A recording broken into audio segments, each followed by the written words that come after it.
BJP চৰকাৰৰ ব্যৰ্থতাৰ 8টা বছৰ। মই শ্ৰী সৰ্বানন্দ সোণোৱালে ঈশ্বৰৰ নামত শপত খাই কওঁ যে বিধিৰ দ্বাৰা স্থাপিত ভাৰতৰ সংবিধানৰ প্ৰতি মই প্ৰকৃত বিশ্বাস আৰু অনুগত্য পোষণ কৰিম। ৰাইজক দিয়া 476টা প্ৰতিশ্ৰুতি হৈ ৰ'ল। মই শ্ৰী হিমন্ত বিশ্ব শৰ্মাই ঈশ্বৰৰ নামত শপত খাই কওঁ যে বিধিৰ দ্বাৰা স্থাপিত ভাৰতৰ সংবিধানৰ প্ৰতি মই প্ৰকৃত বিশ্বাস আৰু আনুগত্য পোষণ কৰিম। বিজেপি চৰকাৰৰ ব্যৰ্থতাক লৈ আপৰ খতিয়ান। লোকসভা নিৰ্বাচনৰ লগে লগে বিজেপি শাসনলৈ অহা 10 বছৰ সম্পূৰ্ণ হ'ব। 2014 চনত কেন্দ্ৰত চৰকাৰ গঠন কৰা বিজেপি দলে অসমতো 2016 চনত চৰকাৰ গঠন কৰিলে। 2016 চনত চৰকাৰ গঠনৰ কুচকাৱাজ কৰোঁতে বিজেপিয়ে 2016-2025 বৰ্ষৰ বাবে প্ৰকাশ কৰিছিল ভিছন ডকুমেণ্টাৰী। ভিছন ডকুমেণ্টাৰী 10 বছৰৰ ভিতৰত চৰকাৰে পালন কৰাৰ কথা, কিন্তু 8 বছৰতো প্ৰতিশ্ৰুতি পালনত ব্যৰ্থ হ'ল বিজেপি চৰকাৰ। মঙলবাৰে সংবাদমেল সম্বোধন কৰি শাসকীয় বিজেপিক খুৰধাৰ সমালোচনা কৰে আম আদমি পাৰ্টীয়ে। আপ অসমৰ মতে বিগত 8 বছৰীয়া কাৰ্যকালত শ্মশানমুখী যাত্ৰা কৰিছে অসমৰ চৰকাৰী শিক্ষা ব্যৱস্থা। মেট্ৰিকৰ পৰীক্ষাৰ লগতে বিদ্যালয় প্ৰাদেশিকীকৰণতো কম গুৰুত্ব দিলে বুলি উল্লেখ কৰিছে আপ অসমে।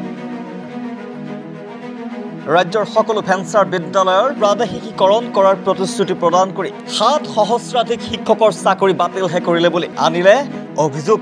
শিক্ষা ব্যৱস্থা, স্বাস্থ্য ব্যৱস্থা, পানী, বিজুলী, ইয়াৰ ওপৰত তেওঁলোকে কি কৰিলে?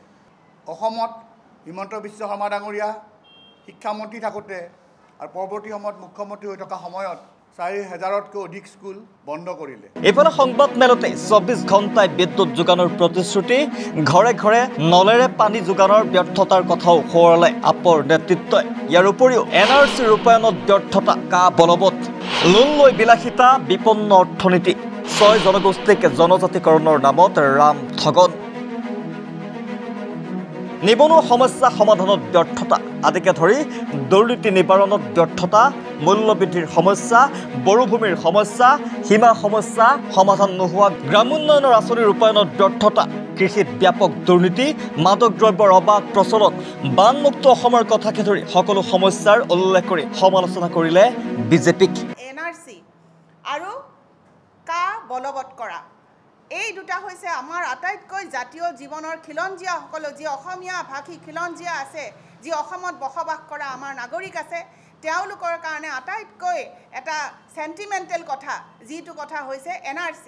আজি উচ্চতম ন্যায়ালয়ৰ তত্ত্বাৱধানত অসম চৰকাৰে ৰাষ্ট্ৰীয় নাগৰিকপঞ্জী চমুকৈ NRC তেওঁলোকে সম্পন্ন কৰিলে, কিন্তু এই NRCখন তেওঁলোকে আজিকো পৰ্যন্ত বলবৎ কৰিব পৰা নাই।